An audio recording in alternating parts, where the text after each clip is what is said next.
शोभा नागरगोजे या चॅनलला लाईक आणि सबस्क्राईब करा. धन्यवाद.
पवित्र पावन मंगलमय साधकाला भक्ती सुखात हो घालणारी अनंत कोटी ब्रह्मांड नाही अशी पावन पवित्र काशीनाथ बाबाच्या प्रांगणामध्ये पवित्र अशी पवित्र भूमी पवित्र दिवस आज किती पवित्र काळ महाराज महान शिवरात्र एवढा सुंदर दिवस आहे पवित्र माझ्या भोले बाबाचं आणि आदिमाया महाशक्तीचा विवाहाचा दिवस आहे एवढा पवित्र कारण किती रात्र आहे त्यात 10 रात्र त्यात वर्षभरात 9 रात्र 9 रात्र कोणाच्या असतात आदिमाया महाशक्ती आणि एकच महारात्र असते कोणती महाशिवरात्र असा पवित्र पावन श्री कृष्ण भक्त आणि या प्रांगणामध्ये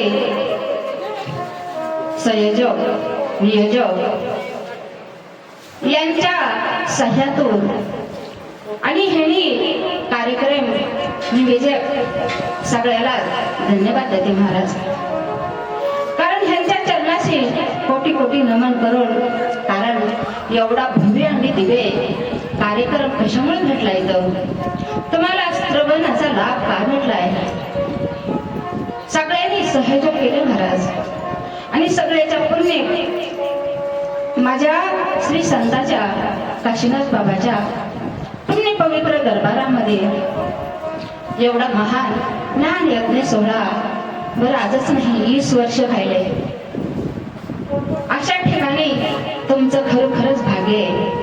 आनंद कोटी करोडो जन्माचं पुण्य आहे पदरामध्ये. म्हणून हा लाभ भेटला आपणाला एवढ्या पवित्र पर्व काळावर. खरंच पुण्य मानायचं आपण. मी सांगून गेले, कारण ज्याच्या पदरामध्ये पुण्य आहे म्हणूनच इथं यायला भेटलंय आणि श्रवणाचा लाभ भेटला महाराज. जन्मोजन्मी बहु पुण्य केले, जन्मोजन्मी बहु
पुण्य केले, माया विठ्ठले कृपा केली, माया विठ्ठले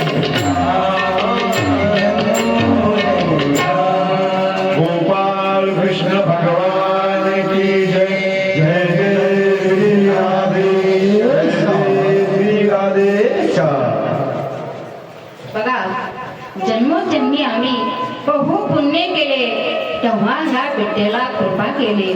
बघा, पुण्याशिवाय काहीच उपलब्ध नसते महाराज. मग पुण्याचा साठा असेल आपल्या पदरामध्ये, म्हणून एवढा लाभ आपल्याला भेटला. आज आपल्या कथेचा 7वा दिवस आहे महाराज. आतापर्यंत आपण कथा केल्या, खूप सुंदर. सगळ्यांचं सहकार्य भेटलं मला एवढ्या उत्साहित. बघा ना, वाटलंच नव्हतं मला असं शिट्टीच्या ठिकाणी एवढे भाविक भक्त आणि एवढी पब्लिक असन. करावे तेवढं कौतुक कमीच आहे बरं का. खरंच धन्यवाद सगळ्याला. आणि त्याच पद्धतीनं आमचे गोविंद दादा, हरिभक्त प्राईम गोविंद दादा विशारद माझ्या भाग्यानं आणि तुमच्या भाग्यानं लाभले आपणाला. आणि बबलू दादानी तेवढ्या तोडीचा. आणि त्या दिवशी हे दादा बाईक शिट्टीमाळे नव्हते तर किती परेशानी झाली आपली. त्यांना पण धन्यवाद देते. आणि माझ्या सर्व कृष्ण सख्या कोणी माता असतील त्यांना पण सगळ्यांना धन्यवाद देते बरं का. कारण सगळ्यांनी मी सांगितलं हे कट्याचा हे खेळ म्हणून मेळ मिळविला. सगळ्यांनी खूप खूप सहकार्य केलं. आणि आतापर्यंत आपली कथा ह्या टोकाला येऊन राहिल्या महाराज. आता थोडं राहिले आपण, पण माझी विनंती आहे, कथा आपण ऐकली सोडून द्यायची नाही हो. कथेमधून तुम्ही एक तरी शब्द आचरणात आणा. आणि लक्षात ठेवा, कथा आतापर्यंत पुष्कळ ऐकली आपण, दरवर्षीच कथा असत्या, पण तुम्हाला कंटाळा आला का? नाही. एवढी कथा पवित्र आणि एवढी गोड आहे महाराज, कंटाळाच येत नाही. बघा ना, आपण दरवर्षी कथा ऐकतात पण आपल्याला कंटाळा येत नाही का? कारण माझ्या भगवंताच्या लीला आहे, त्याच्यामध्ये ध्यान आहे, चरित्र आहे, संतांचे चरित्र आहे, गोपी गीत आहे, उपदेश आहे महाराज. याच्यामध्ये खूप काही घेण्यासारखं आहे. मग आपण काहीतरी घ्यायला पाहिजे, शिकले पाहिजे. आपण कथा कीर्तन कशासाठी असतात? काहीतरी शिकायला भेटतंय आणि इथंच शिकायला भेटतंय महाराज. आणि समाधान पण इथंच भेटत आहे. अनेक ठिकाणी जातो मला समाधान नाही भेटणार, आपण एवढं समाधान कुठंच भेटणार नाही. बघा, आहे त्याच्यामध्ये समाधान मानलं पाहिजे. पुष्कळ श्रीमंत लोक असतात हो, पण समाधान भेटत नाही. पण आहे तेवढ्यामध्ये जर आपण खुश राहिलात आणि आहे त्याच्यामध्ये समाधान राहिलात, कुठेही भेटत आहे समाधान मानायचं म्हणल्यास मग समाधान सगळ्यात जास्त इथंच भेटतंय. मग अशी कथा आज काल जगाचा मालक पालनहार भगवंत अखिल कोटी ब्रह्मांडाचा नायक यांचं लग्न झालं. एक लग्न झालं महाराज. लग्न झाल्याच्या नंतर त्याच गावामध्ये अहो हेदू कुळामध्ये एक माणूस राहत होता. सूर्य उपासक होता बरं का. आणि त्याने सूर्याची उपासना केली होती. ते एक दिवस गावामध्ये आला आणि त्याच्या गळ्यामध्ये एक मणी होता महाराज. एवढा चमकत होता, सगळ्यांना वाटत होतं अरे सूर्यच आलाय का काय, पण सूर्य नसून सूर्याचा उपासक होता आणि सूर्याने दिलेला मणी होता तो गळ्यात घालून आला होता. मग माझ्या भगवंताने सांगितलं हे धन राजापेक्षा पाहिजे. आपल्याला काय करायचं असते, धन साधारण माणसापेक्षा नसायला पाहिजे. धनाची मागे कळी काळाचा लाग म्हणून संग खोटा त्याचा. अति धन असल तर नासाला कारण असते महाराज. धन जेवढ्याला तेवढंच पाहिजे, काही जास्त नसायला पाहिजे, जास्त विद्या नसायला पाहिजे, जास्त अहंकार नसायला पाहिजे. सगळं तेवढ्याला तेवढंच पाहिजे माणसाला, नाहीतर एक दिवस नाश केल्याशिवाय राहत नाही. सांगितलं हा मणी उग्रसेनाला द्या, आपल्या राजाला काहीतरी उपयोग होईल ह्याचा. पण त्यांना सांगितलं नाही, मी तपश्चर्या केल्या आणि त्या तपाच्या बळावर मणी प्राप्त करून घेतलाय, मी का देईन. ठीक आहे म्हणे. अहो तो गेला आणि एक दिवस त्याच्या भावाच्या गळ्यात घातला आणि तो शिकारीला गेला.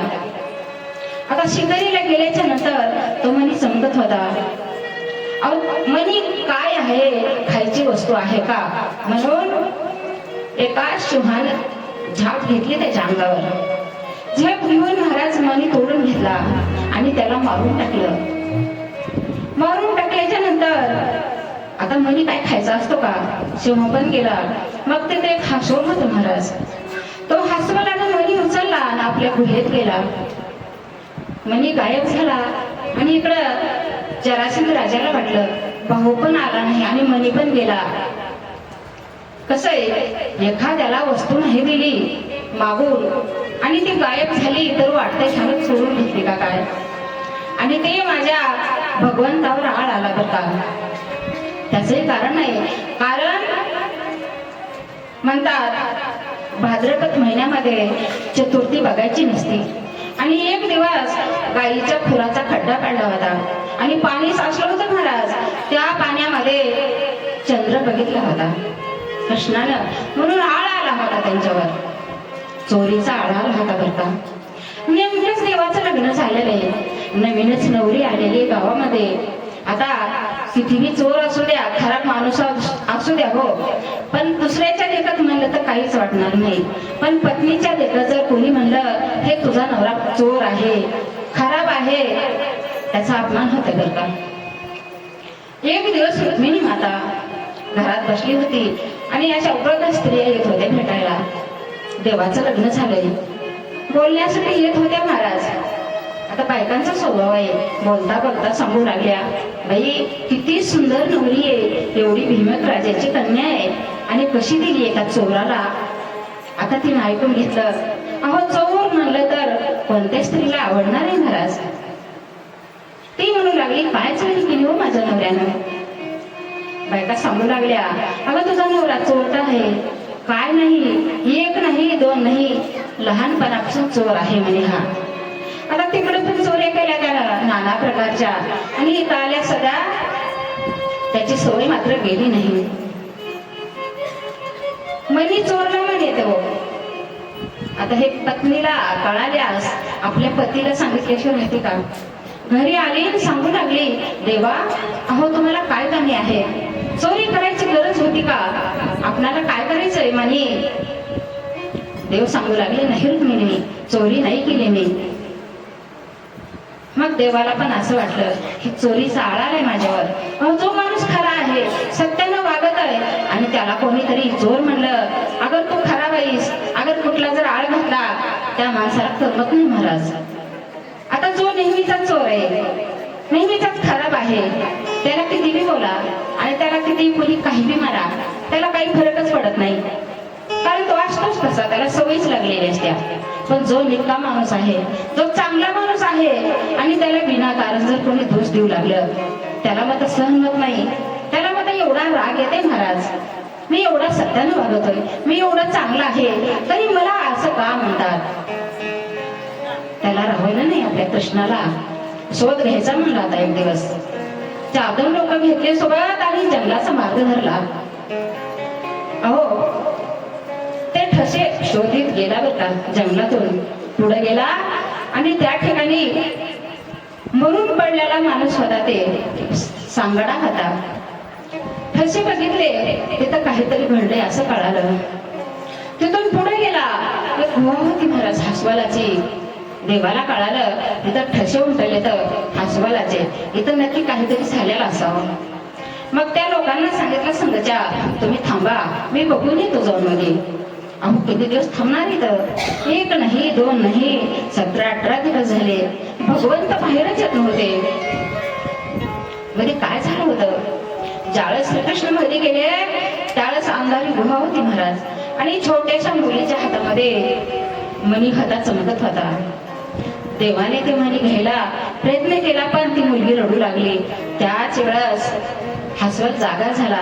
हसवत कोण होता, जांबवंत होता महाराज. तो 1000 वर्षाची तपश्चर्या करून, कारण ज्यावेळेस रामाच्या राज्यामध्ये सेनापती होता तो, तेव्हापासून वाट बघत होता, भगवंत राम प्रभू कधी भेटतील आणि कधी माझी इच्छा पूर्ण करतील. कारण त्यावेळेस त्यांना, कारण बलाढ्य होता, शक्ती होती भयानक, आणि त्यांना इच्छा पूर्ण करायची होती, कुस्ती खेळायची होती, पण त्यांच्या जोडीचं कोणीच भेटत नव्हतं.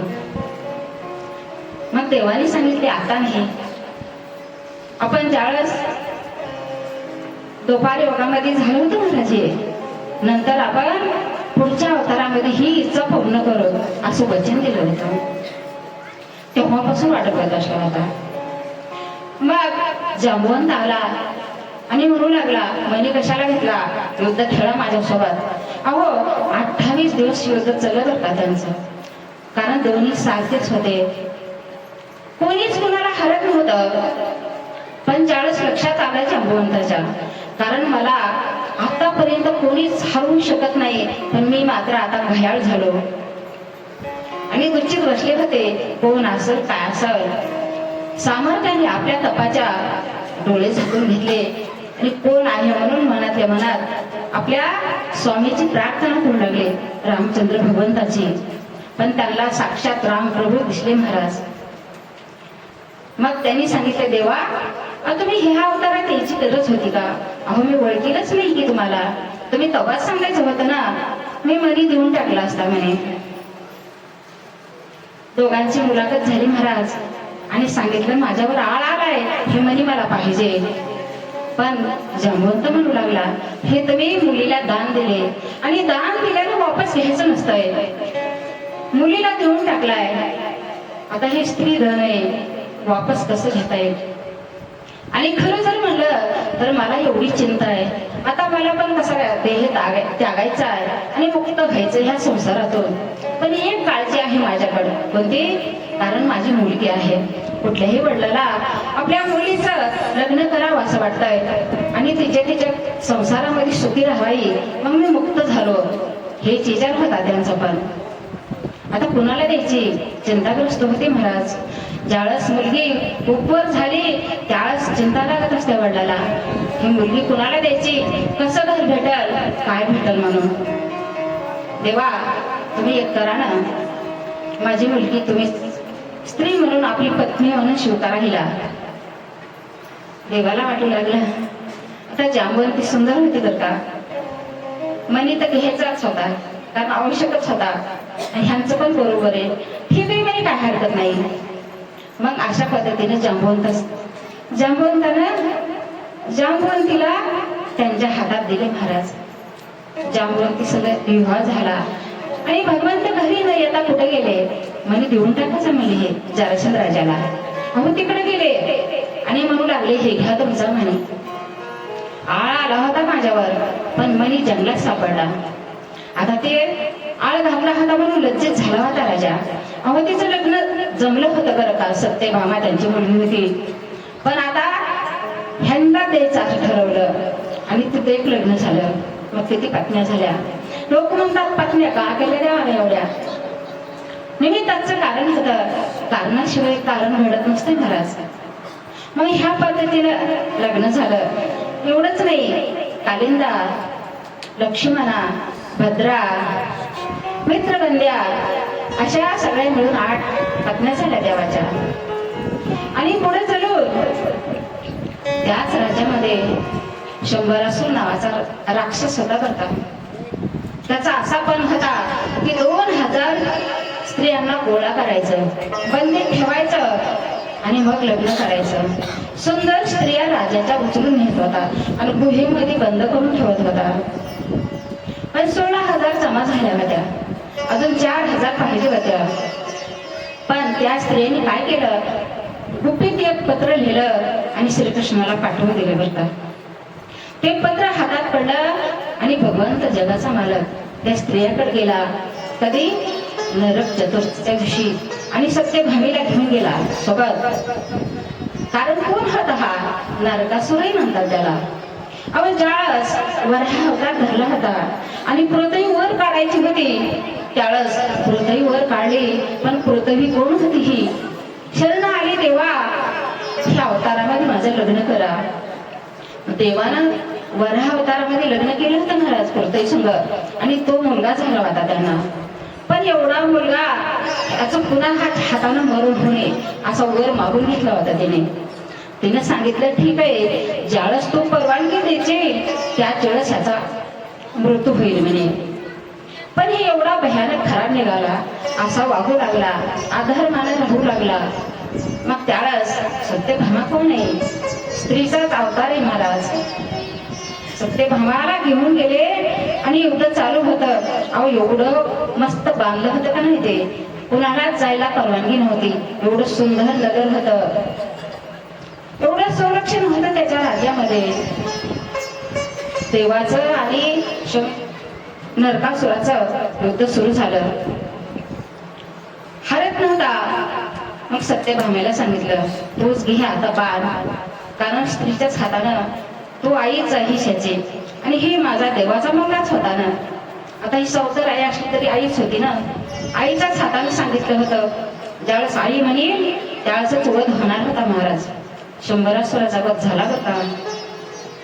शंभरासुराचा वध झाला आणि त्या स्त्रिया बाहेर काढल्या. मग बाहेर काढल्याच्या नंतर भगवंताने सांगितलं जा तुमच्या वडिलाच्या घरी, जा तुमच्या राज्यामध्ये. स्त्रिया काय म्हणत होत्या, नाही देवा, अहो आम्हाला बंदिस्त करून ठेवलं होतं. आणि स्त्रीचा जीवन एवढं नाजूक असते महाराज, तसं काचासारखं. अहो काचाला एकदा जर तडा गेला तर ते काच जोडला जात नाही. जोडला तरी रेग मात्र दिसते, एवढं नाजूक असतंय. अरे देवा, आम्ही पवित्र जरी असला पण आम्हाला बंदिस्त ठेवलं होतं. आता आम्हाला बंदिस्त ठेवल्यामुळं कोण करून घेणार आहे, कोण आमच्या सगळं लग्न करणार आहे. एकदा स्त्री घराच्या बाहेर पडली तिची इज्जत राहत नाही महाराज. स्त्रीने इज्जत सांभाळली पाहिजे का. अरे सगळ्यात मोठा गहना, सगळ्यात मोठा दागिना जर असेल, स्त्रीचं चारित्र्य आहे महाराज. चारित्र्याला जपलं पाहिजे.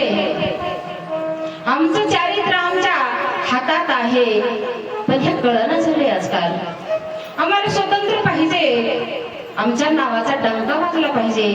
आम्ही नावासाठी काहीही करायला, जिथं तिथं आमचंच नाव पुढं पाहिजे.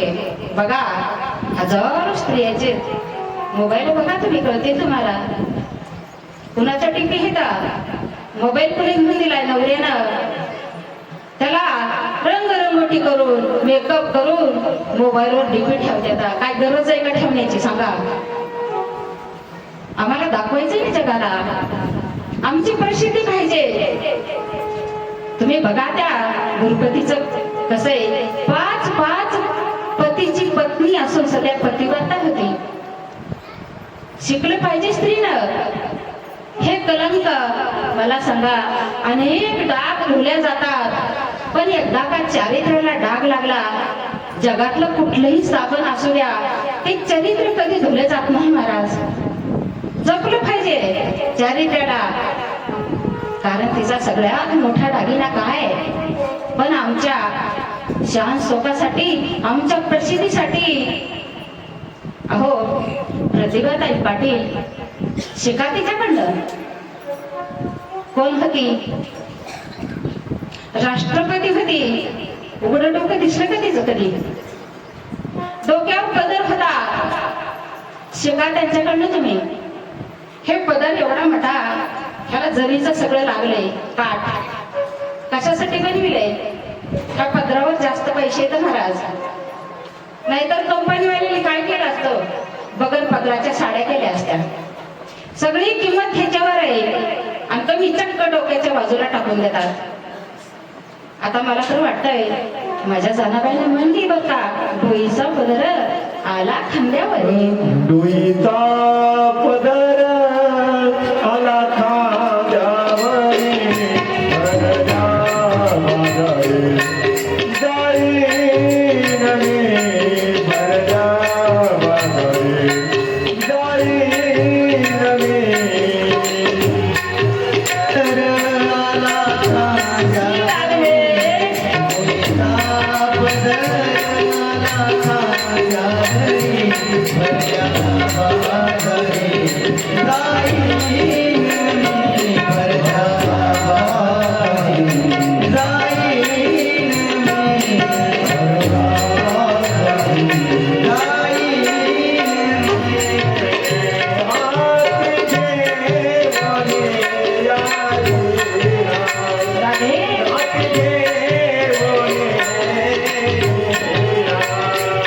हात घेऊन राधे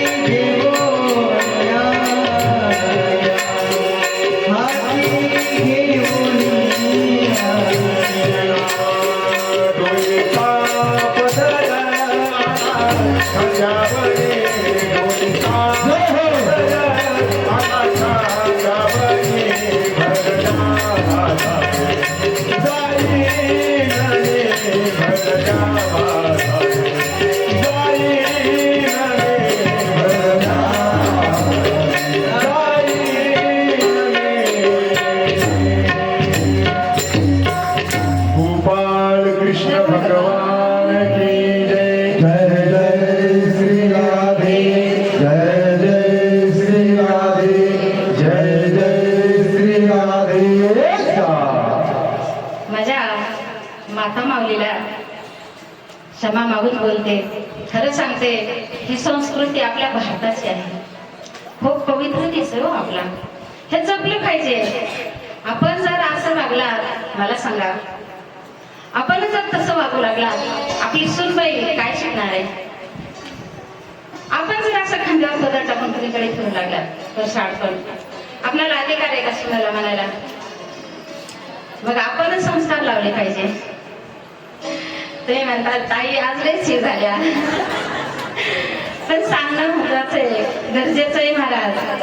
हे शिकायचं असते कथेमधून, बाकी काही नसते हो. कथेमधून काही गोष्टी शिकायच्या असतात आपल्याला. खरं आहे का नाही? किती भरून दिसते हो बाई डोक्यावर पदर असल्यास. आणि आता तुम्ही बघा, आपण लक्ष्मीचे फोटो बघतात, सुताचे बघतात, सगळ्याचे बघतात. मग डोक्यावर पदर त्यांचे फोटो मध्ये सगळे आहेत का नाही? आपली किंमत वाढत्या बघतात. मग आपण का कमी करायची आपल्या हाताला? शिकलं पाहिजे, लेकराला वळण लावलं पाहिजे. आपण आपल्या मुलीला वळण दिलं तर थोडी ती तिच्या लेकराला वळण. आता घेऊ नका माऊली, आता त्यांच्या आहे त्याची राहू द्या. मला एवढंच म्हणायचं होतं, इज्जत वाढवायची का कमी करायची आपल्याच हातात असत्या. तुम्ही एवढं छान, तुम्ही कुठेही जा, कसे वागा, पण तुमची चारित्र्य राखा, पवित्रता राखा. आणि तुम्ही 4 लोकांमध्ये जरी बसलं, आदरानं तुमचं दर्शन घेतलं पाहिजे. स्त्री कोण आहे? अहो महान आहे. म्हणतात ना, नारी नारी मत कहो यार, नारी है रतन की खान. तिच्या पुढे जन्म कुणाकडून घेतले तर सो हनुमंतराया यास एवढाली अधिकारी पुरुष येतो, तिच्या पुढे जन्म घेतले तर मग का आपण किंमत कमी करायची? नाही करायची महाराज. मग एवढ्या चांगल्या होत्या तरी पण कुठं राक्षसाच्या कुळात बंदिस्त झाल्या म्हणून स्वतःच म्हणू लागल्या, आम्ही बंदिस्त होतात, आम्हाला आता कोणीच लग्न करणार नाही आमच्या संग. सांगितलं ना, कशाला तुम्ही जात नाही आता डाग लागलेला. सगळ्यात मोठा डाग आहे स्त्रीचा, ते जपलं पाहिजे. हे युद्धराजचं बघा तुम्ही. अरे राज्य होता कुरुक्षेत्रामध्ये, टाकून दिले आपले. काय होता? मंत्री होता. मंत्री पदाचे कपडे काढून टाकले आणि गंगेच्या तीरावर जाऊन बसला मैत्री ऋषीच्या सान्निध्यामध्ये. तिथं समाधान लाभलं त्याला. का टाकून दिले?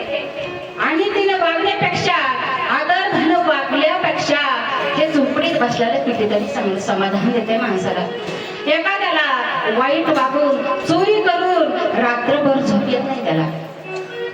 आणि तुम्ही जर पवित्र निकलंक चांगले असताल तर पडाय विसर झोप येते महाराज. बघा, आपली नीती चांगली पाहिजे, आपण चांगलं वागलं पाहिजे, आपल्याला बोट नाही दाखवलं पाहिजे कोणीच. मग अशा पद्धतीनं प्रार्थना करू लागले, देवा आमच्या सोबत तुम्ही लग्न करणार नाही, तुम्हीच लग्न करा आमच्या संग. बघा, लग्न करण्याचं तरी कारण सांगते तुम्हाला. ज्यावेळेस नर आणि नारायण तपश्चर्या करीत बसले होते आणि त्याच वेळेस प्रल्हाद, बळीच्या कुळातला प्रल्हाद होता. तुम्हाला सगळ्यांना माहितीये हिरण्यकश्यपाचा. कारण ती आला होता यात्रा करीत आणि त्यावेळेस नर नारायण असते. अहो तपश्चर्यामध्ये काय होते? तपश्चर्या करीत बसले होते पण बाहेर काय होतं? त्यांचं शस्त्रास्त्र होतं महाराज. आणि विचारलं, हा कोण आहे? तर क्षत्रिय आहे. तर इकडं तपश्चर्या आणि इकडे युद्ध, असं कसं? त्यांनी सांगितलं, आम्ही तपश्चर्यासाठी असला तरी भगवंताचा अवतार आहे, दोन्ही करतात. बघ, त्यांची तपश्चर्या भंग करण्यासाठी इंद्रानं काय केलं होतं?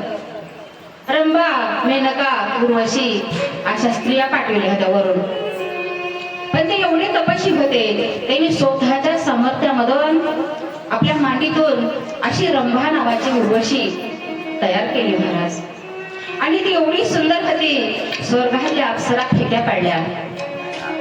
बघा आता, ह्या 8 आणि त्या 16,000 8 झाल्या. आणि नैयानं पाठवल्या होत्या इंद्रानं आणि एकच सुंदर तयार केली होती त्या नर नारायण. मग आता सांगितलं, नर नारायणानं तयार केलेल्या आणि देवानं पाठविलेल्या कुठं जायचं? मग आम्हाला करून घ्या म्हणे.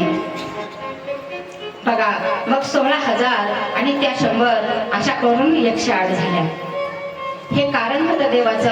आता काही ठिकाणी आमच्या स्त्रिया म्हणतात, अहो 2 जण होते बरं का, आणि एक जात होतं पांडव प्रताप ऐकायला आणि एक जात होतं विष्णू सहस्त्रनाम हरिविजय कथा. मग महाभारतात काय होतं? 5 पती केले होते. ती स्त्री म्हणू लागली, घरी आल्यास आपल्या पतीला म्हणू लागली, अहो मी काय केलं आज? 5 पती होते म्हणे आणि मी तर जरा इकडे तिकडे बाहेर गेले, मला सहन होत नाही. बघा, त्यांनी सांगितलं, मी पण गेलो होतो तिकडं हरिविजय कथा ऐकायला. त्याच्यामध्ये असं निघालं 16,108 बातम्या केल्या होत्या त्या भगवंतानं. अगं तुला एक आणि दुसरी जर करायचं म्हणलं तर तू रडत बसतीस. म्हणून देवाचं आचरण, देवाचं कधीच बराबरी करायची नाही आपण. तो देव होता. 16,000 स्त्रिया बघून सध्या ब्रह्मचारी होता महाराज. आपण आपलंच बघायचं. एवढ्या पत्न्या करून भगवंत घरी आले आणि सुखाचा संसार चालू लागला महाराज. तेवढ्यामध्ये रुक्मिणी माताला दिवस गेले. अहो ही खबर कुणाला कळाली? शंभरासुराला. आणि पुत्र प्राप्त झाली, पण शंभरासुराचं मरण त्यांच्या हातातून होतं. अहो त्यानं बाळ उचललं आणि मारून टाकत होता, पण नारदानं सांगितलं, अरे बाळ हत्या कशाला करत होतो, टाकून दे ना कुठेतरी, समुद्रात टाक, मासे वगैरे खाऊन टाकतील. आणि त्याने तसंच केलं. मग त्याच राज्यामध्ये होळी होता, मासे धरायला आला होता आणि ते गिळल्याने बाळ सापडलं त्याला. आता कुठे द्यायचं? त्या राजाला नेऊन दिलं महाराज. त्याला माहितीच नव्हतं की आपण फेकलेलं आहे शंभरासुराला. बाळ निघालं आणि त्याचा वाढवा करू लागला प्रत्यपाळ. तिथं त्यांची दासी होती स्वयंपाक करणारी. कोण होती? ही भानुमती.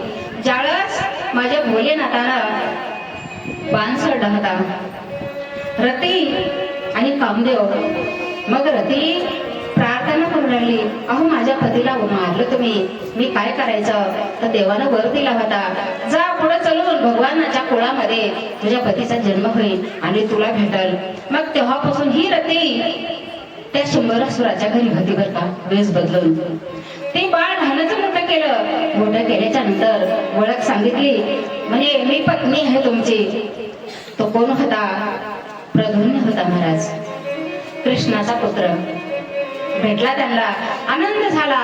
मग हीच वार्ता बघून एक दिवस नारद ऋषी देवाकडे आले आणि हा संसार सुखाचा बघू लागले. रे देवा, किती आनंद आहे, 16,108 बायका, किती थाटामध्ये देवा, आणि आम्ही मात्र तुमचं नाम स्मरण करीत राहायचं, नारायण नारायण. एवढं नाम स्मरण करून आम्हाला काय फायदा आहे? आम्हाला काय फायदा आहे? ऋषीचं जीवन फिरायचं. अरे आम्हाला पत्नी नाही. बघा साधू संत कसे ही माया जगू देत नाही. साधारण माणसाचं जाऊ द्या, पण ऋषी मुनीला सध्या सोडलं नाही. एक दिवस नदीच्या तीरावर बसले होते आणि नुसतं बघितलं. काय बघितलं? 2 मासे खेळत होते महाराज. तेवढंच बघितलं त्याने दृश्य. मनात आलं की लग्नच करायचे आता. मग नारदीन होते गोष्टी,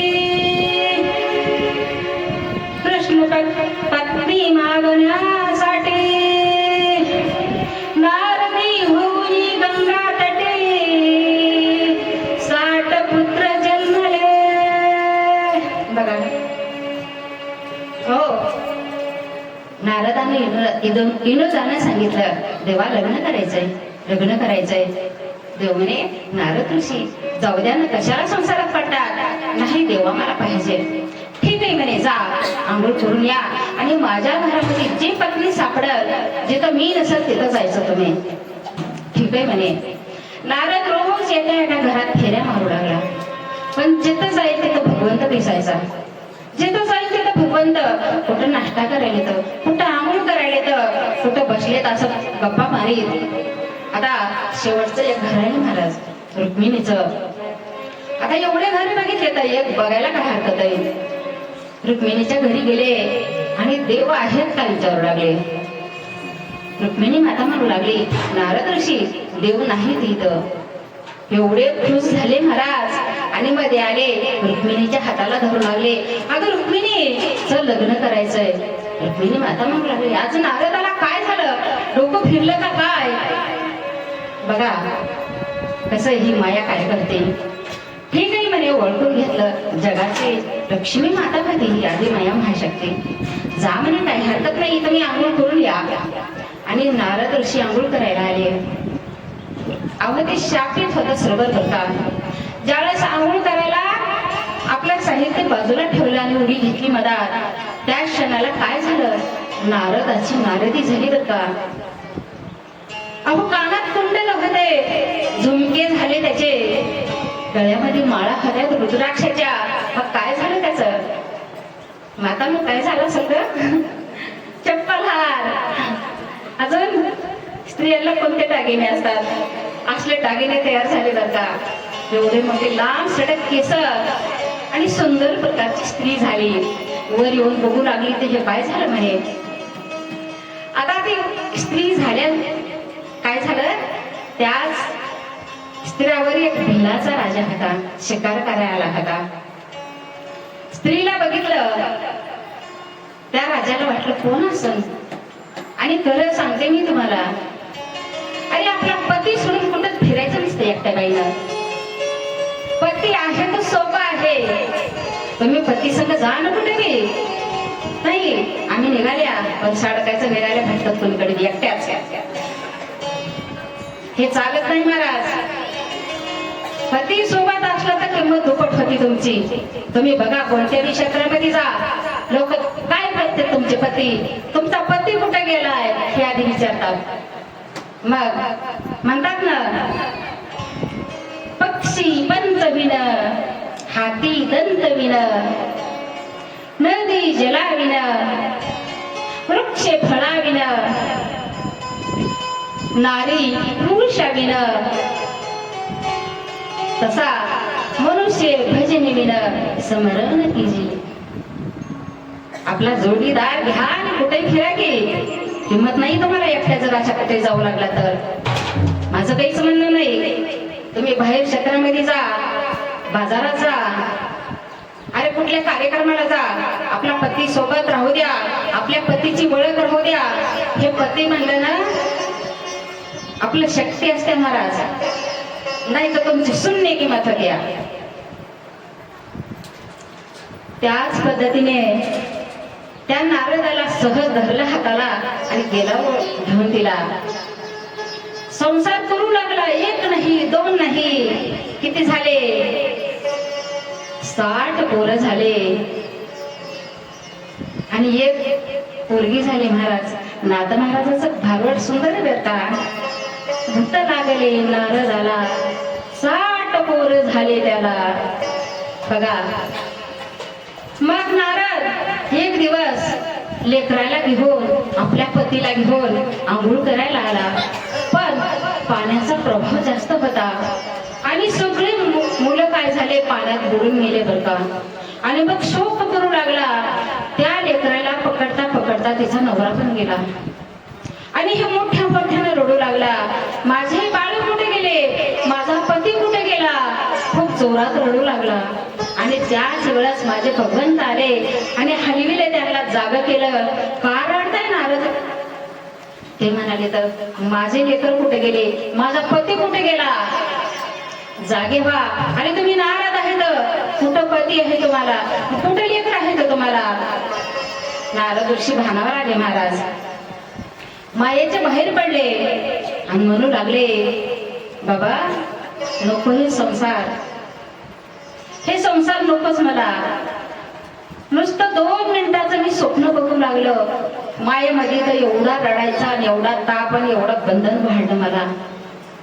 मग संसारात करून काय मिळणार आहे. नमस्कार केला देवाला. नको नको गुंतो मायाला,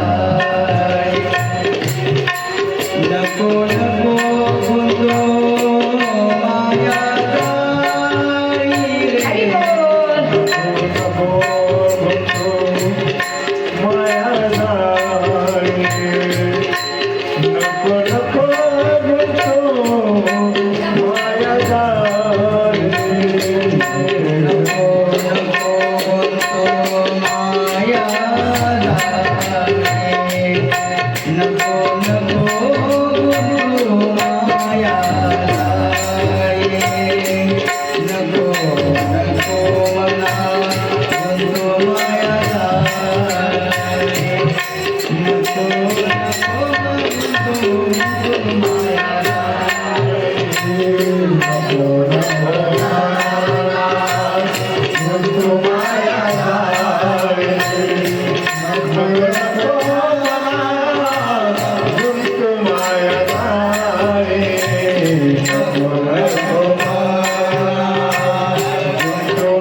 इकडे आल्याच्या नंतर इकडली वार्ता घेतली. आपल्या अक्रूराला सांगितलं, जा म्हणे, माझे पांडव आहेत, सखे आहेत, माझ्या आत्याचे मुलं आहेत, तिकडली वार्ता बघून या. आणि इकडं पण धाडलं महाराज, कारण देवाचं मनच लागत नव्हतं. देवाला देवकी मातेनं लोणी वगैरे वाढलं, त्या अधूनमधून आठवण यायची गोकुळामध्ये, कारण त्यांचं एवढं मन रंगलं होतं गोकुळामध्ये. राहून राहून वाटत होतं माझे गोपाळ कसे असतात, माझ्या गोपी कशा असतात. त्यांची पण नंद बाबाची मैयाची आठवण येत होती. असे एक दिवस दुःखीत बसले होते आणि उद्धव म्हणाले, देवा, अरे एवढं सगळं राज्य आहे तुम्हाला, तरी पण का तुम्ही दुःखी येत? उद्धवाला सांगितलं, उद्धवा, अरे माझे सवंगडी काहीच त्यांचा वार्तालाभ नाही, काहीच नाही. माझं मन दुःखी असते महाराज. तू एकदा चक्कर मारून येतोस का? उद्धव हसू लागला. लई अहंकार होता महाराज, ज्ञानी होता उद्धव. त्याला वाटू लागलं, हे अडाणी लोक आहेत, त्यांना काय विसरून गेले असतील, ते कोण आठवण करायले नाही. एक क्षण सध्या विसरणार नाहीत. आणि खरं सांगते, विसर पडतच नाही, कारण त्यांचं खरं प्रेम होतं, खरी भक्ती कधीच होती, डुप्लिकेट नव्हतं त्यांचं काहीच. खरे जो भक्त असतात ते कधीच विसरत नसतात करता. त्यांच्या हृदयामध्ये भगवंताचं घर असतंय, ते दाखवत नसतात कोणाला, पण अंतःकरणामध्ये सतत देवाचं चिंतन असतंय. मग त्या गोपी तेच करीत होत्या, पण उद्धवाचा अहंकार नष्ट करायचा होता देवाला. जा म्हणे, वार्तालाप करून या. उद्धव मस्त ड्रेस वगैरे छान घालून, कोटाने मुकुट घातला महाराज, देवाचा वेश घातला आणि निघाले गोकुळामध्ये. आल्याच्या नंतर एवढ्या गोपी त्या काय झाल्या बघून त्यांना वाटू लागला, आम्हाला भेटायला कृष्णच आला. जवळ येऊन बघितलं पण ओळखू आला उद्धव हा. म्हणू लागला, ग त्या नंदबाबाच्या घरी मला नेऊन सोडा. चला म्हणे, ही जी दिसते ना, काल मी सांगितलं अशी धार वाहत होती बरं का, कोणाचे? नंदबाबाची आणि मैयाची. आणि ज्यावेळेस कृष्ण निघाला होता, डोळ्यातला पाणी साठवून साठवून धार झाली होती तयार. ही धार जिथं संपत तिथं नंदबाबाचं घर आहे. आणून सोडलं आणि सगळे विचारू लागले, माझी यशोदा माय म्हणू लागली, आठवण काढते का आमची? सगळ्यांची काय केले त्याने, सगळ्यांची भेट घेतली बरं का, सगळं फिरू लागला.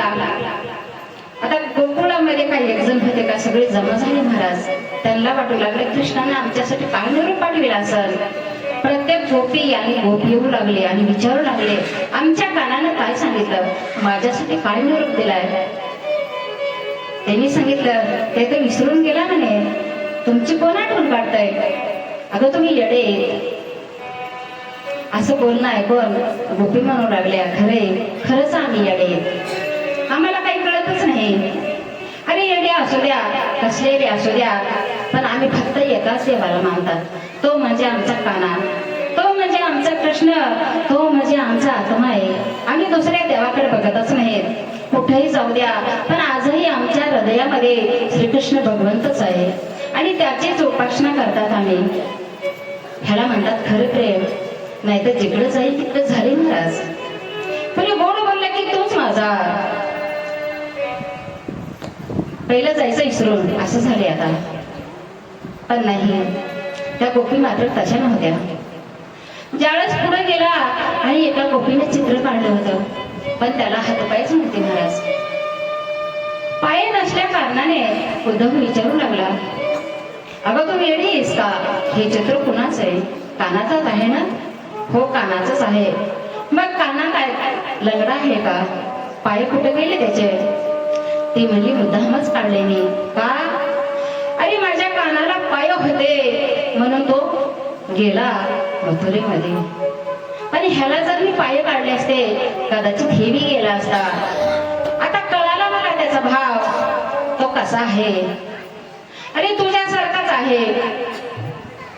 तेवढ्या ते भूताला बघता, भ्रमर म्हणतात त्याला. आणि तो गिरट्या मारू लागला फुलाच्या भोवती आणि त्याच्यावर घालून गोपी काय म्हणू लागली, अरे त्या भुंग्याला म्हणू लागली, किती काळा आहेस तू, अरे तुझा रंगही काळा, तो दिसतोय काळा आणि तुझ्या हृदयातही काळच आहे, किती कपटी आहेस तू त्या कृष्णासारखा. आम्हाला मात्र भोळ्या बाबड्या एवढं प्रेम करणाऱ्या, एवढा जीव लावणाऱ्या आणि आम्हाला सोडून गेला आणि कधी आठवणी काढीत नाही. आणि तिकडे मात्र रमला, भेटल्या असतील कदाचित सुंदर नारी दुसरी त्या मथुरेमध्ये, चांगल्या मोठ्या घरच्या सुंदर सुंदर भेटल्या असत्याल, आता कशाला आठवण काढतोय आमचं, असं बघू लागल्यावर का. उद्धवानं भाव बघितला आणि सगळ्या बसल्या होत्या बरं का.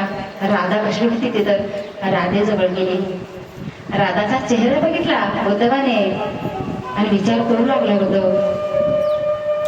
कारण राधा फक्त म्हणायला राधा होती, पण सगळा भाव कृष्ण होता बरं का तिचा. राधा आणि कृष्ण व्हायला नव्हतेच. मी कालच सांगून गेले, राधा एक भक्त होती, पवित्र होती आणि एकच होती राधा आणि कृष्ण, राधा राणी. अहो म्हणून तर सोडून गेले होते ना, आणि लग्न न करता पट्टराणी झाली होती राधा. एवढा भाव होता तिचा. लग्न केलं होतं दुसऱ्या संग, आणि याची पत्नी होती, पण स्वतः कृष्णालाच आपलं पती मानत होती, भक्त मानत होती, देव मानत होती. कारण ती भक्तच होती महाराज, आत्माच मानत होती. अशी राधा होती. त्यांचा भाव बघून उद्धव मात्र चकित झाला आणि त्याला डोळे भरून आले. हे भोळे बाबडे लोक आहेत, काय प्रेम आहे यांचं. निस दिन बरसत हमारे, निस दिन बरसत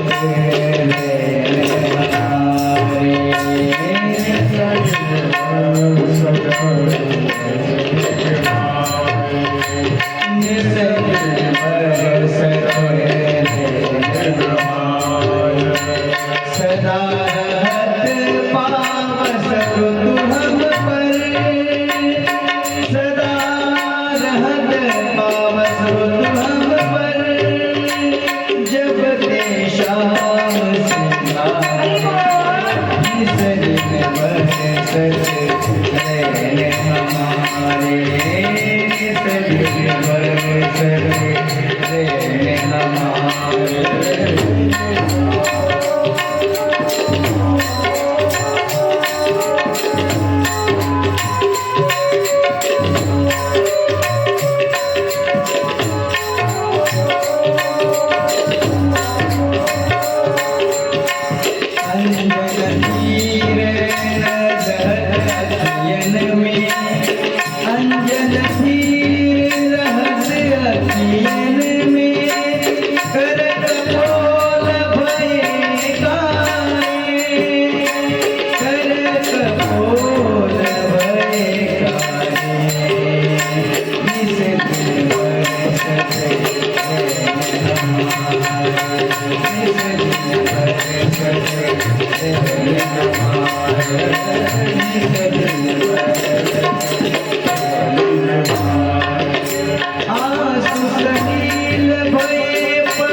सूरदास अब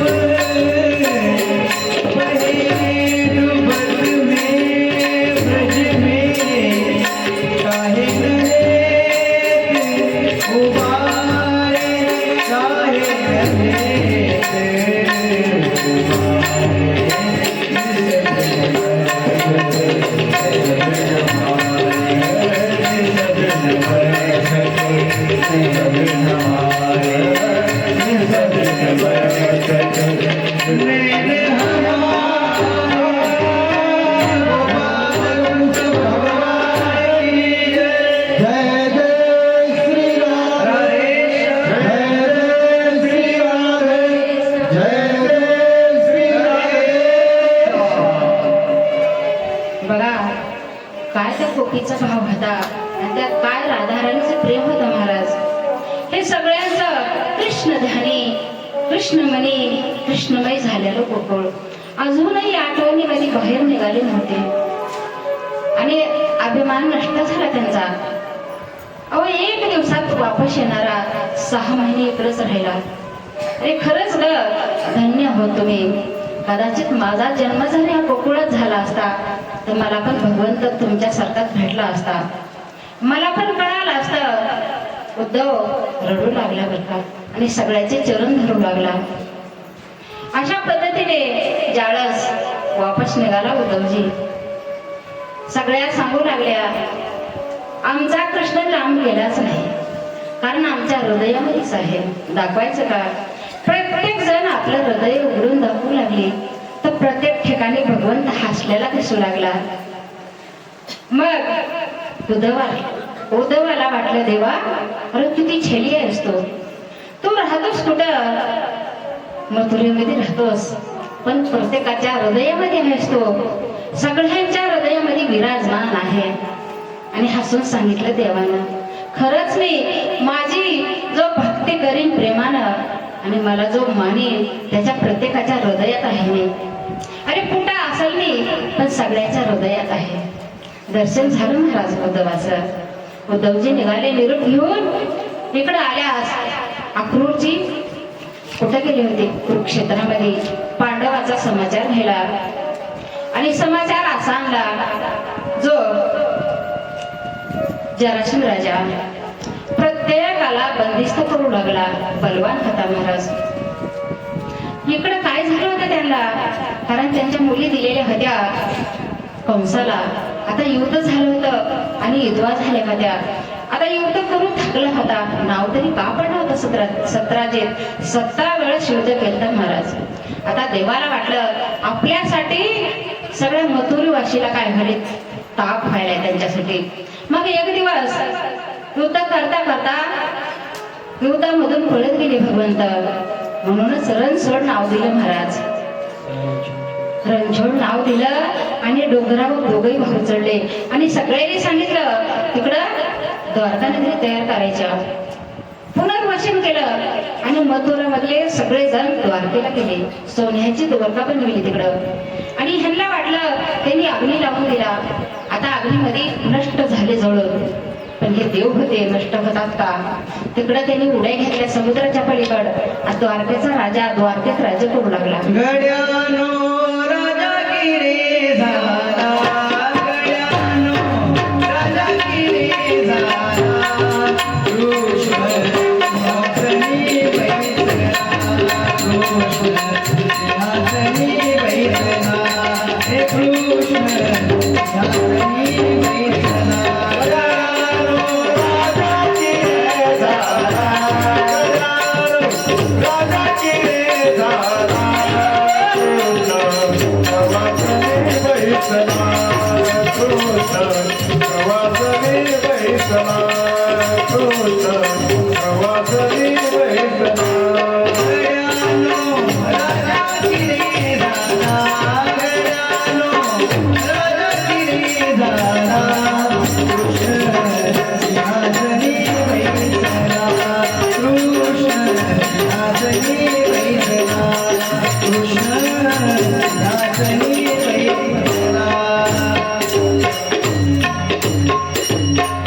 गोपाल कृष्ण भगवान की जय.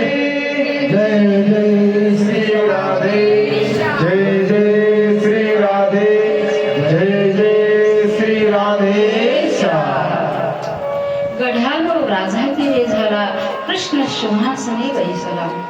राजा झाला तिकडं आणि इकडं महाभारत झालेलंच होतं सगळं. राज्य दिलेलं होतं धर्माला, पण बघण्यासाठी पाठविलं.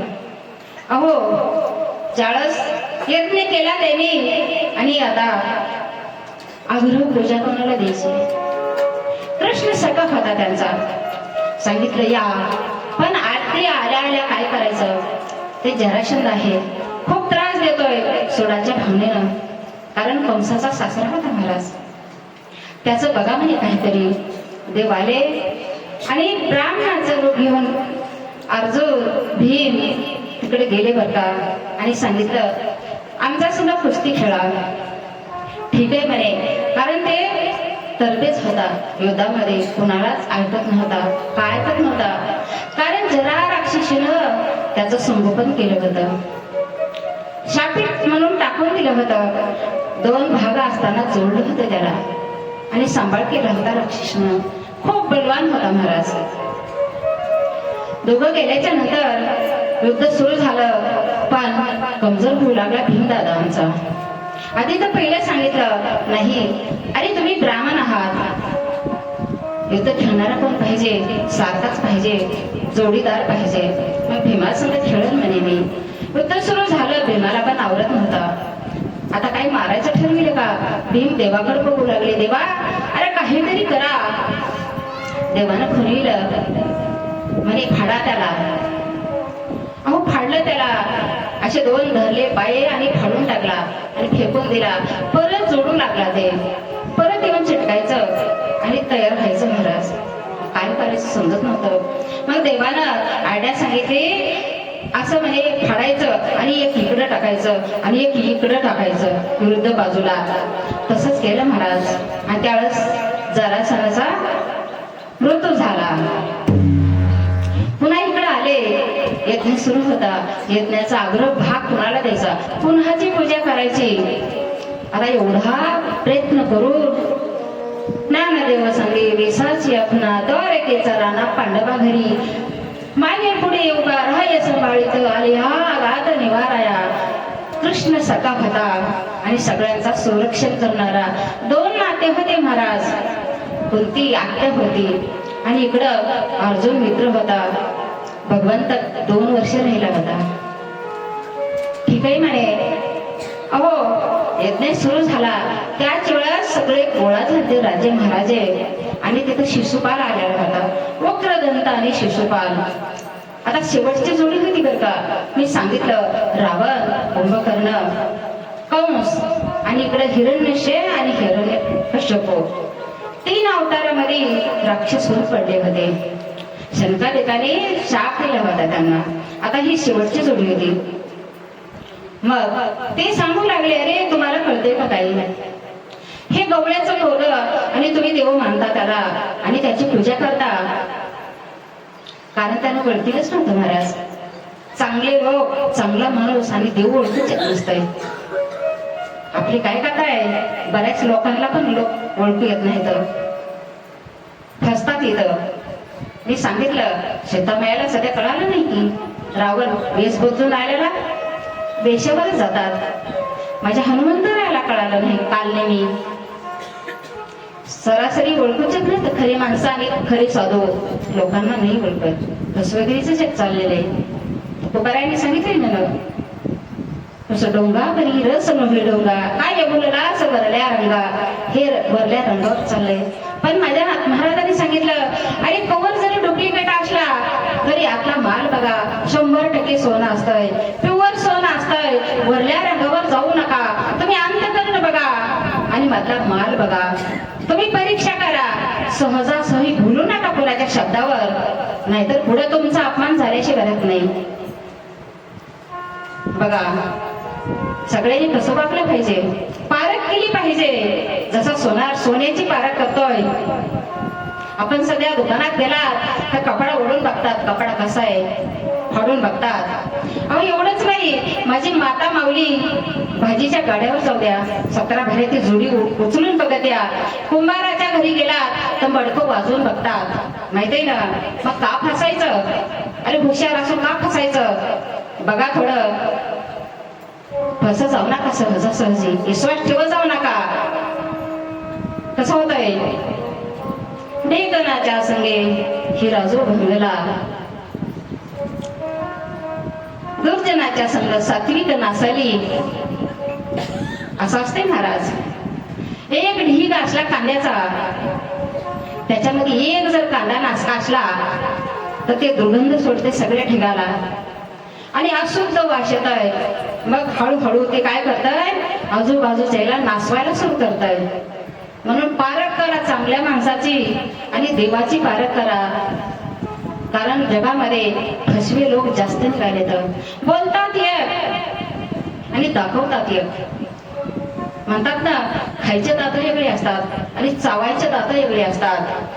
म्हणून सहजासहजी बोलायचे नाही. तर जो चांगल्या वृत्तीचा माणूस असतोय तो बघत नाही हो मागं पुढे सहज, कारण त्याला वाटत असते आपल्यासारखेच सगळे आहेत, कारण तो शुद्ध असतोय आणि चांगला असतोय. ते बघतच नाही एवढं तळागाळाला जाऊन. पण हळूहळू म्हणतात ना, तळ हातानं सूर्य झाकत नसतंय, कधी ना कधी उघडं पडत आहे.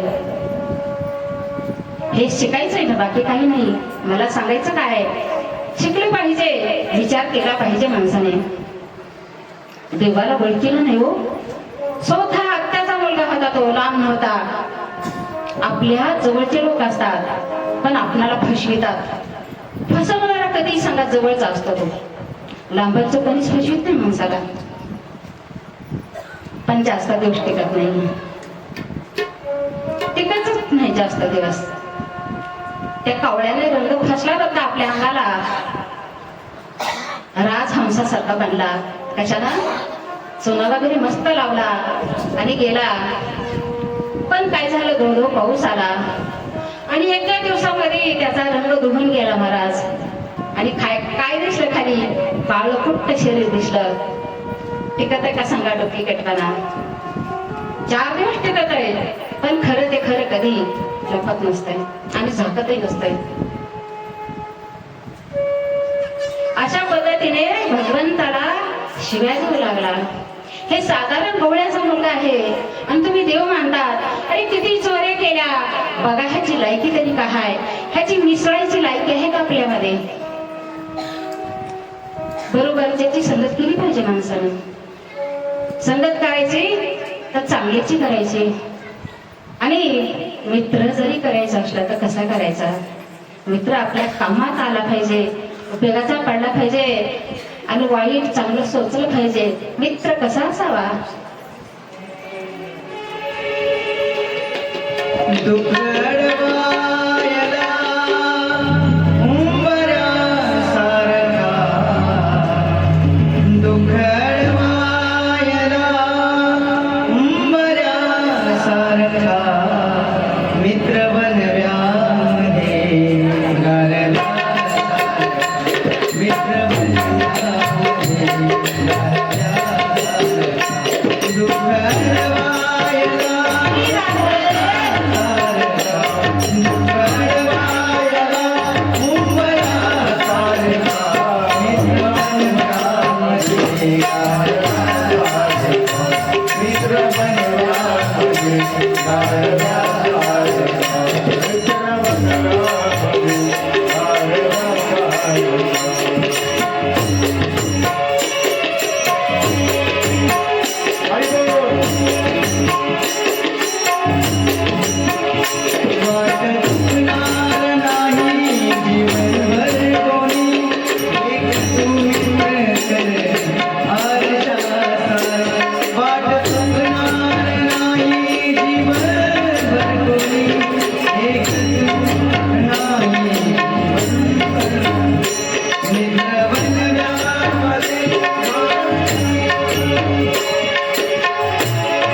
मित्र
आणि आमच्या दादांसाठी टाळ्या.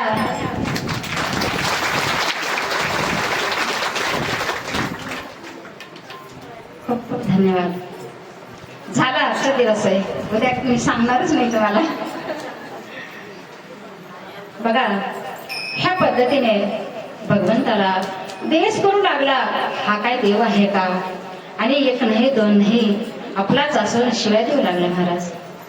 आता त्याला काय वर होता जाळस, अहो ते जन्मला त्याळस, त्याला असे प्रत्येक बोटाला एक एक बोट जास्त होतं बरं. आणि असं सांगितलं होतं की हे बोट केव्हा गळून पडते, ज्याच्या हातून तुझा मृत्यू होईल त्याचं दर्शन झालं की हे बोट गळून पडते. मग एक दिवस कृष्ण कन्हैया आपल्या आत्याच्या घरी गेला आणि बघू लागला तर त्यावेळेस महाराज ते बोट गळून पडले. आत्याला वाटलं ह्याच्या हातून मरू नये, मग विनंती करू लागला. आत्या विनंती करू लागली, महाराज तुझ्या हातानं मरण आहे, पण मारू नकोस, तू माझा बासा आहेस. अरे ते आत्याचा मुलगा म्हणजे तुझा भाऊ आहे. देवाने सांगितलं, आत्या अगं सहजासहजी मारणार नाही मी.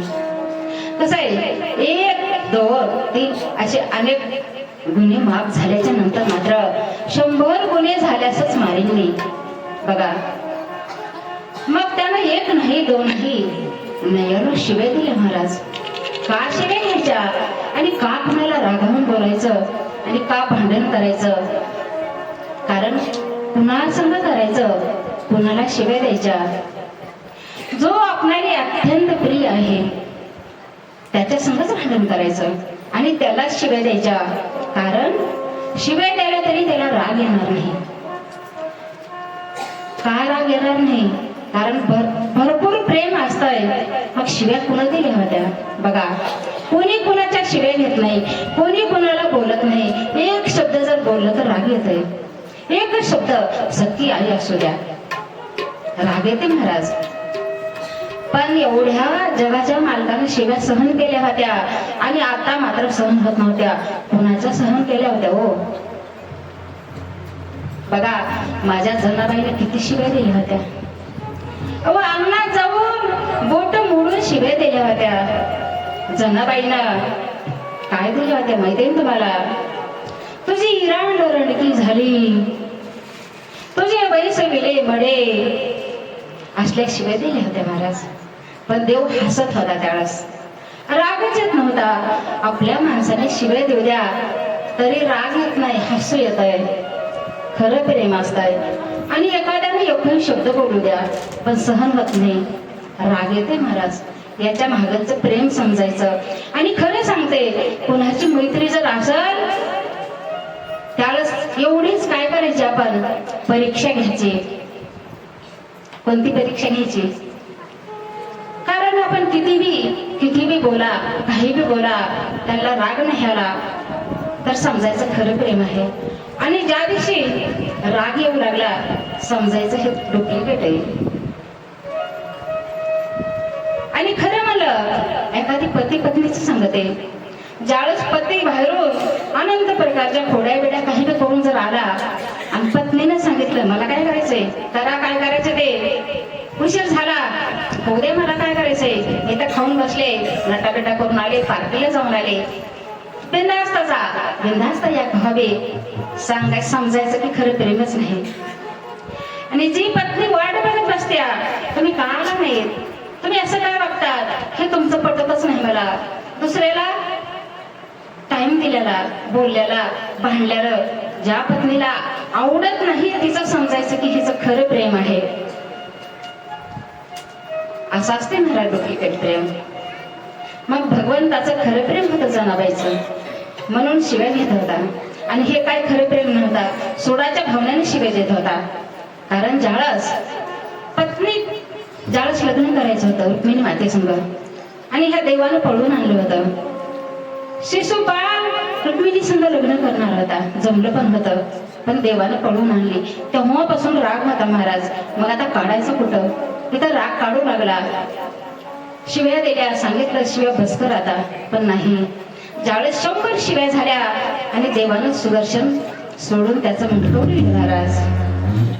अहो त्याला मुक्ती दिली आणि त्याचा आत्मा मात्र देवाच्या हृदयामध्ये विलीन झाला.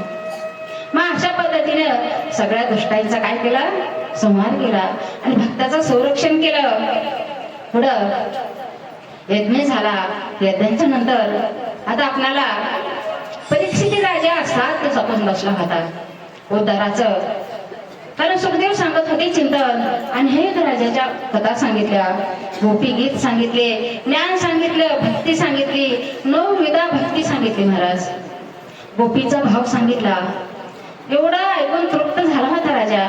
आणि आता फक्त मात्र देहानं होता तिथं. एवढा पवित्र झाला होता आत्मा. आता भीतीच राहिली नव्हती. मरण माझे गेले मरुणी, आता मरणाची भीती कोणाला आहे? अरे मरण आहेच कोणाला? सांगितलं मी, नयन छिनंती शस्त्राने, मरण देहायला आहे, आत्म्याला मरणच नाही महाराज. हे ज्ञान झालं होतं आता. आणि कसलीच भीती राहिली नव्हती.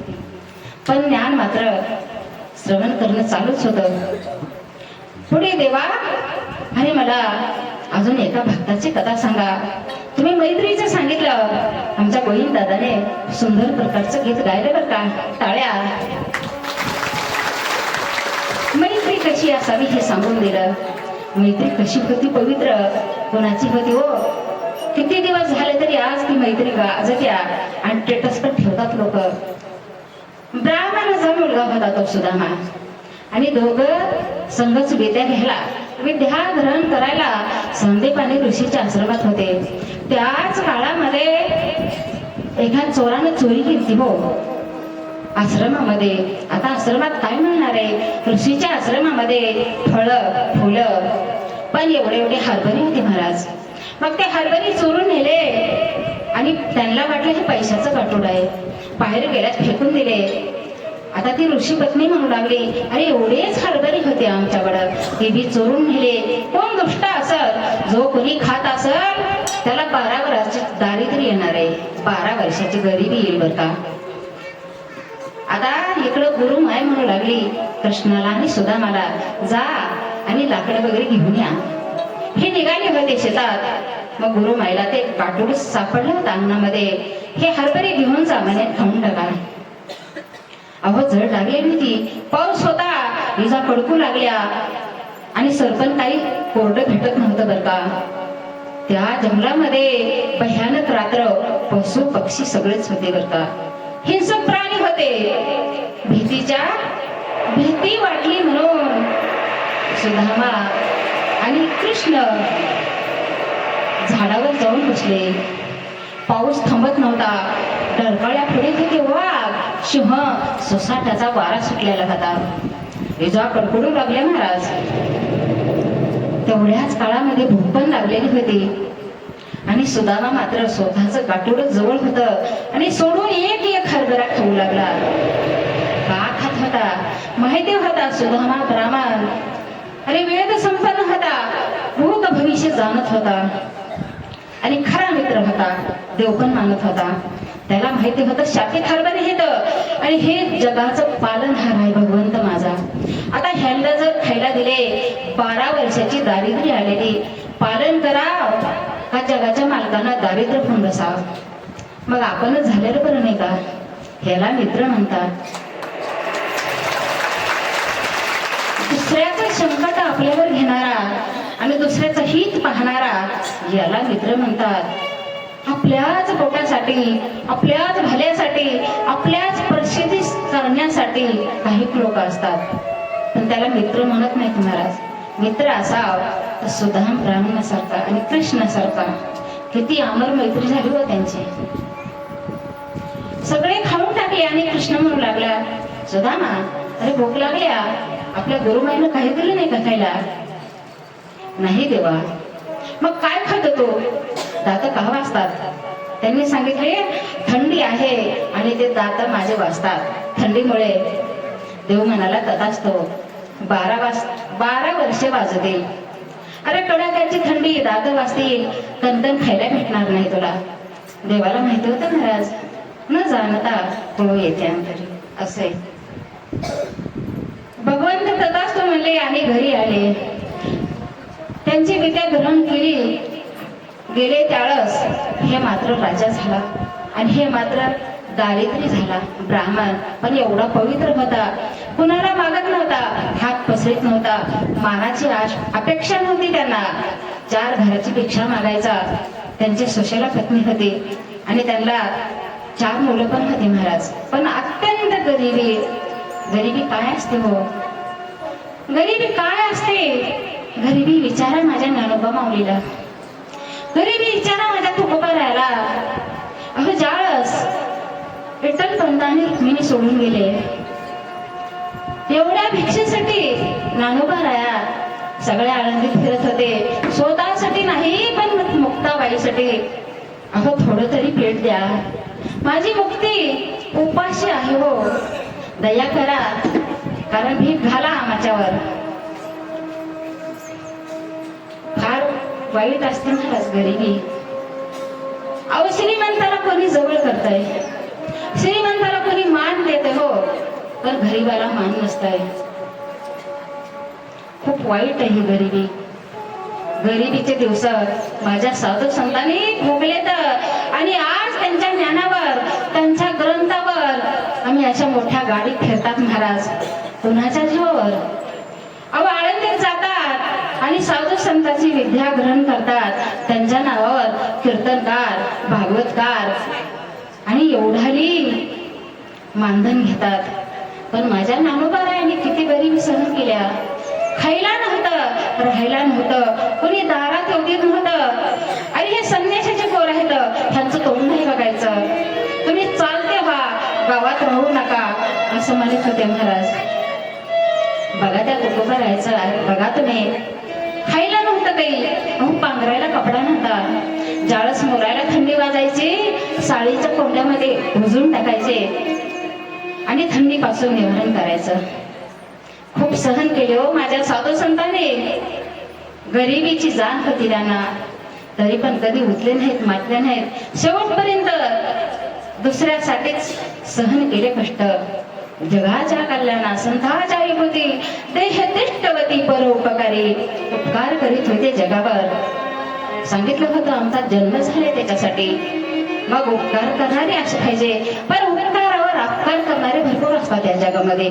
उपकाराची जाणीव ठेवत आहेत महाराज, पण त्यांच्यावर अपकार केल्याशिवाय राहत नाही. तर बघा, आता वेळ नाही, पण सांगते, माझे साधू गंगेमध्ये स्नान करत होते आणि त्याच वेळेस एक हिंचू दिसला बरं का.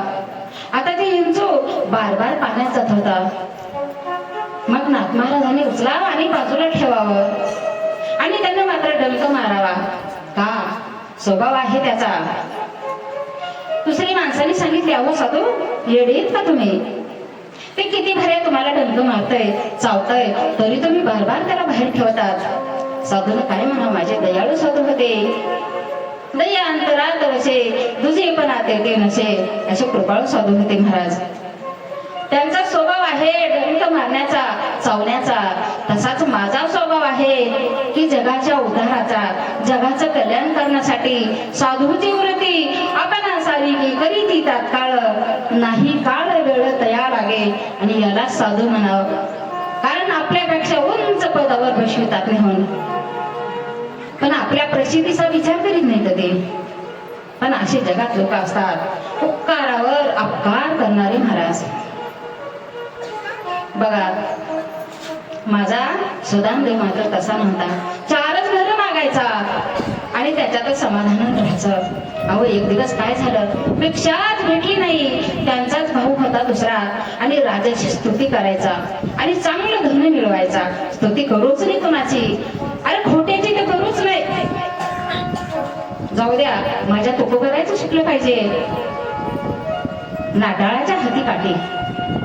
अरे आला तर येऊ द्या राग, तोंडावर बोला तुम्ही, काय देणे की नाही. खोटं आहे तो खोटंच म्हणा तुम्ही, खरं मानायचंच नाही. सांगा, अशी वरती पाहिजे. आणि साधूची अशीच होती. मी स्तुती करत नाही का, वानावी ती कीर्ती हे का विठ्ठलाची, कीर्तिमान वाची वाहू नये. मी फक्त भगवंताचेच गुण गाईल, भगवंताचंच नामस्मरण करेन. असे राजे येतील जातील, मला काय देणं हे नाही. ह्या पोटासाठी खोटी स्तुती का करीन मी, ही वृत्ती होती महाराज.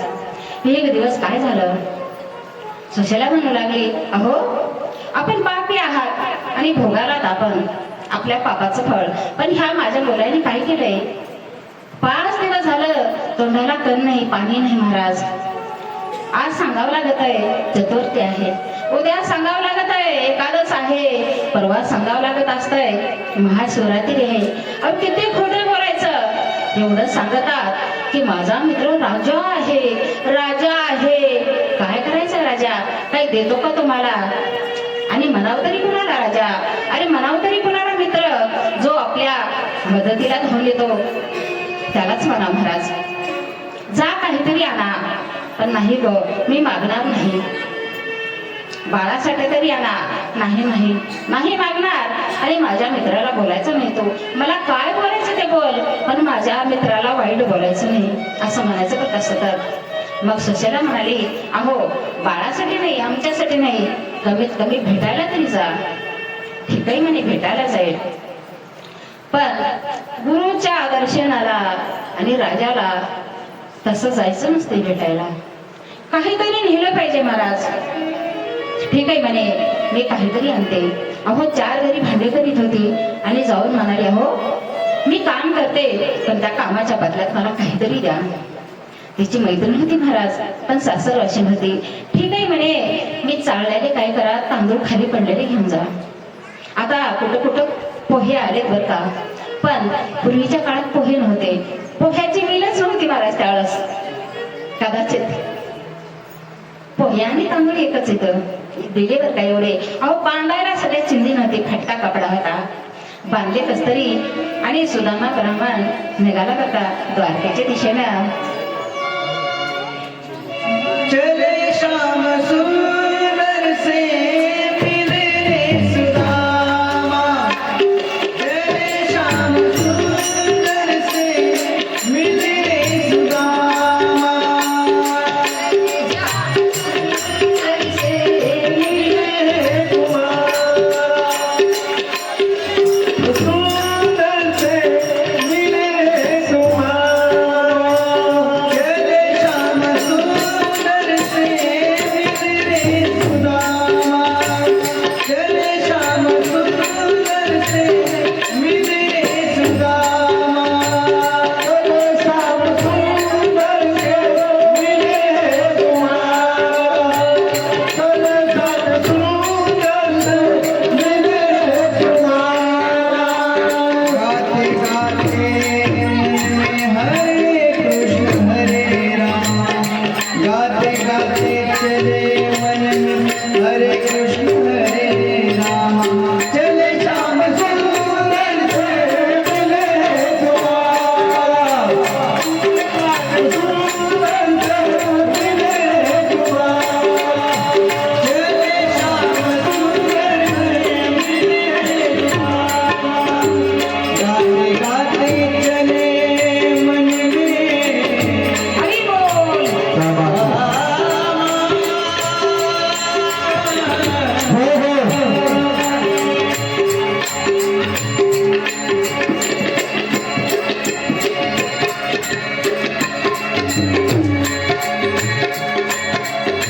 हरे द्वारपालो, हरे द्वारपालो, कन्हैया के दो, सुदामा गरीब है, सुदामा गरीब है, भटकते भटकते न जाने कहाँ से, भटकते भटकते न जाने कहाँ से, तुम्हारे महल के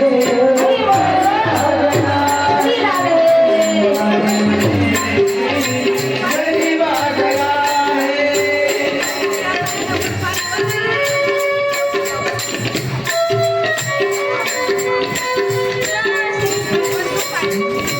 सर पे है बदली, तन पे है जामा, बता दो गोलैया को। नजर पे है पगड़ी, नजर पे है अहो नंग्या पायाने निघाला आणि चालता चालता थकून गेलेला बघा. अहो पाणी नव्हतं, पायामध्ये चप्पल नव्हतं महाराज, पण मुखामध्ये नाम होतं. भगवंताचं नामस्मरण चालू होतं. असं करता करता जंगलात येऊन पोहोचला. बघा किती भाव शोधत त्यांचा. आणि रात्र झाली होती, पण जगाचा मालक काळजी होती महाराज त्यांना. अहो रस्त्यामध्ये पालनहार भगवंत माझा आडवा आला आणि म्हणू लागला, अरे कुठं जायचं तुम्हाला, कोणत्या गावाला जायचं, चप्पल नाही पायामध्ये, मी सोडतो माझ्या रथामधून. सुदामा काय म्हणू लागला, नाही माझा मित्र म्हणजे राजा आहे आणि त्या राजाला भेटायला जायचं होतं मला. मी जातो पायानं. आणि अशा आपल्या मित्राच्या शौर्याच्या गोष्टी सांगू लागल्या जातात. चालू लागला. चालता चालता तोंडामध्ये मात्र भगवंताच्या कृष्णाचं नाम होतं. नजर पे पगड़ी नजर पे जामा बता दो कन्हैया मेरा है तुम्हारा, बता दो कन्हैया मेरा है तुम्हारा एक बार मोहन से जाकर कह दो एक बार मोहन से जाकर कह दो मिलने सतावर दारापाशी येऊन पोहोचला सुदामा ब्राह्मण आणि सगळ्यांना विचारू लागला, अहो हे कोणते गाव आहे? सांगू लागले सगळेजण, माहित नाही का द्वारकाधीश राजाची नगरी आहे. मात्र सगळेला सांगू लागला, द्वारकाधीश माझा मित्र आहे, द्वारकाधीश नाही कृष्ण. लोक काय म्हणू लागले, अरे कृष्ण कसे म्हणतात तुम्ही? त्यांनी सांगू लागलो, माझा बालमित्र अरे लंगोटी यार आहे म्हणून मी नावानं बोलतोय. सांगा तुम्ही माझ्या मित्राला सांगा. लोक मात्र आळू लागले बरं का. जाऊन येणा गेले हो. मग काय नाव सांगा म्हणे तुम्ही. नाव मी देवाला जाऊन सांगतात आणि सुदामा नाव सांगू लागला आपला. अहो नाव है बगड़ी तकते है बता दो कन्हैया नाम है तुम्हारा बता दो कन्हैया नाम है तुम्हारा माझं नाव सुदामा आहे, सांगा जाऊन. अहो नाव ऐकलं आणि मध्ये जाऊन सांगू लागले, भगवान एक ब्राह्मण आलाय, दुबळा अंगाचा आहे, कपडे फाटके इथं, पण काय म्हणतोय मित्र माझा, राजा माझा मित्र आहे, अरे लंगोटी यार आहे माझा. देवाला विचारलं नाव काय सांगितलं. सुदामा म्हणू लागला, नाव सांगा. पण सुदामाचं नाव सांगितलं बरं का. त्यांच्या द्वार पागायले सुदामा नाव सांगितल्या जगाचा मालक, ब्रह्मांडाचा मालक, लक्ष्मीपती, द्वारकेचा राजा ताडकन उठला आसनावरून आणि लोणात धावत वाऱ्याच्या वेगानं बाहेर आला. सगळे पळू लागले देव, सगळे मागं मागं पळू लागले. काय झालं देवाला? आणि आले आणि साक्षात मित्राच्या सुदामा ब्राह्मणाच्या गळ्याला मिट्टी प्रेमानं घातली महाराज. सुनते ही लगाया मेरे सुदामा को मोहन, लगाया बोले सुदामा को मोहन, हुआ रुक्मिणी को बोले चंपा हुआ रुक्मिणी को बोले चंपा ये बेमारी मेरे साथ अजीब भागना है मेरे साथ अजीब भागना है भगवान के अजीब भागना गोपाल कृष्ण भगवान की जय जय श्री राधे, जय जय श्री राधे, जय जय श्री राधे. बघा द्वारकाधीश राजा, द्वारकेचा राजा, पण नुसतं नाव ऐकल्या आसन सोडलं महाराज आणि पळत येऊन मिठी मारली. काय प्रेम असं. अहो मिठी मारली एवढंच आहे, दंडाला धरलं, महालामध्ये आणलं आणि आपल्या आसनवर बसविलं. आसनवर बसविल्याच्या नंतर महाराज पाण्याची गरज लागली नाही.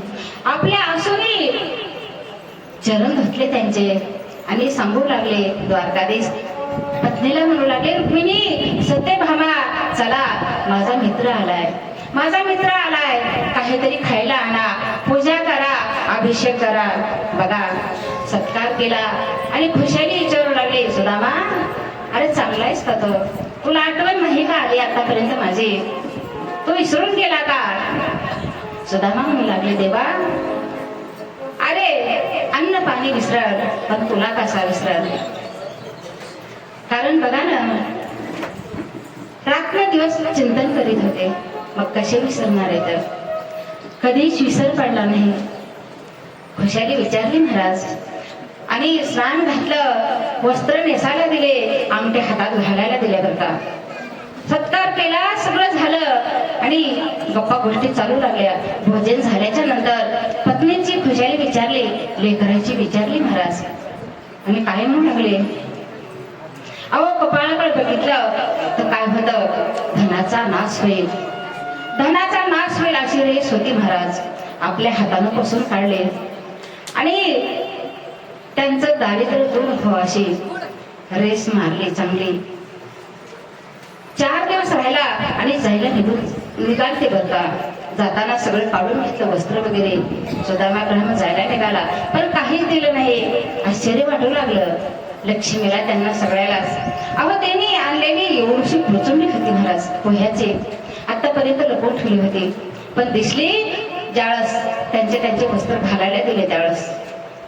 आणि भगवंतानं काय आणलंय, भाभीनं काय दिले मला बघितलं महाराज. पण लपून ठेवू लागले ते. घेतलंय हिसकटून आणि सोडली तर त्याच्यात पोहे दिसले. अहो एक मूठ उचलली, तोंडात टाकली आणि दुसरी मूठ उचलू लागले. रुक्मिणीनं हात धरला महाराज. तिनं जाणलं होतं एक ह्या मुठ्ठीमध्ये नगरी सोन्याची दिली, आता दुसरी मूठ जर दिली तर अजून काय देते. अहो स्वामी आम्हाला राहू द्या ना थोडं काहीतरी. सगळ्यांनी घेतलं बरं का. आणि देव म्हणू लागले, आशीर्वाद घ्या सुदाम ब्राह्मण, आमच्या पत्नीला आशीर्वाद द्या ना. बारी लागली महाराज, दर्शन घेऊ लागल्या. कारण एक होते का 16,108 होते. थोडं दर्शन झाले की थकून गेले. आता किती आहेत म्हणे, ते म्हणाले तर काही नाही, आता तर 8च झाल्या, अजून 16,000 बाकी येतात. मग काय म्हणू लागले, जागेवरच देऊ लागले महाराज आशीर्वाद. असं करता करता जायची वेळ झाली आणि निघाले. वाट लावलं त्यांना पण अपेक्षा केली नाही, काहीच मागितली नाही. पण त्यांचा भाव कसा शुद्ध होता. सुधान ब्राह्मण दुःख दारिद्र्य पिढीला, मुष्टीभर पोहे घेऊन भेटीला आला. शुद्ध भाव देखून या गाव सोन्याचा दिला. गाव सोन्याचं, नगरी सोन्याची करून टाकली न मागता. म्हणून मागितलं नाही पाहिजे, मनाला देत आहे. आणि मागितलं तर देतच नाही. लक्ष्मी चंचले महाराज म्हणतात ना, न मागताच मिळत असतं सगळं. पण सांगितलं उपयोग करायचा असते धनाचा. मग अशा पद्धतीनं ब्राह्मण गेले. नगरी ओळखूच येत नव्हती, रूप पालटून गेलं होतं ही नगरी कोणाची आहे. घर दुसऱ्या तिसऱ्या घरात जाऊ लागले. मग विचारलं माझं घर कोणतं आहे. सुशीला इथं राहते. त्यांनी सांगितलं हा तुमचंच घर आहे. गेला महाराज. सुदाम ब्राह्मण आपल्या आपल्या घरामध्ये गेले. बघा ही सुदामाची कथा आहे. कारण ह्या सुदामाची कथा जर ऐकलं असं लिहिलेलं आहे, दारिद्र्य नष्ट होते. आणि आपणाला आता परीक्षितीचा उतार, परीक्षिती लपून बसला होता. लपून बसला होता कुठं, कोणत्या भागवतामध्ये, देवी भागवतामध्ये पिंजऱ्यामध्ये जाऊन. 7 तळाची बिल्डिंग होती, काचाच्या बिल्डिंगमध्ये. पण इथं मात्र मुक्तच होणार होता, भीतीच राहिली नव्हती. मग शाप पूर्ण करायचा होता. आणि त्याच वेळेस तक्षक नाग आला आणि सुखदेव आता बस झालं का भागवत म्हणले. राजा म्हणला ठीक आहे, बस झालं, आता तृप्त झालो मी. अहो पूजा केली, सुखदेवाची पूजा केली आणि सुखदेव निघून गेले. आणि परीक्षितेला वाटलं आता मरण टळलं. मरण टळते का, मरण कुणाला टळत नाही महाराज. मग खुशीत होता मस्त. पण त्याच वेळेस नाग आला आणि दंश केला. कसा केला, एक ऋषी आले होते फळ घेऊन आणि ते फळ घेतले आणि फळ खायची इच्छा झाली. आणि त्या फळामध्ये फोडलं तर आळी निघाली होता. त्या आळीचा साप बनला आणि साप चावला आणि लहा झालं, भस्म झाला त्याच्या विषाच्या प्रभावानं. इमान आलं महाराज आणि परीक्षितीला मोक्ष भेटला. इमानात बसून गेले. बोलिये सुखदेव भगवान की जय. भागवत महापुराण की जय. गोपाल कृष्ण भगवान की जय. जय जय श्री राधे, जय जय श्री राधे, जय जय श्री राधे. अशा पद्धतीनं उद्धार झाला परीक्षितीचा. आणि तुमचा आमचा 7 दिवस तुम्ही श्रवण केले महाराज. सगळ्यांनी शुद्ध आता 2 मिनिटं सगळ्यांनी ज्ञान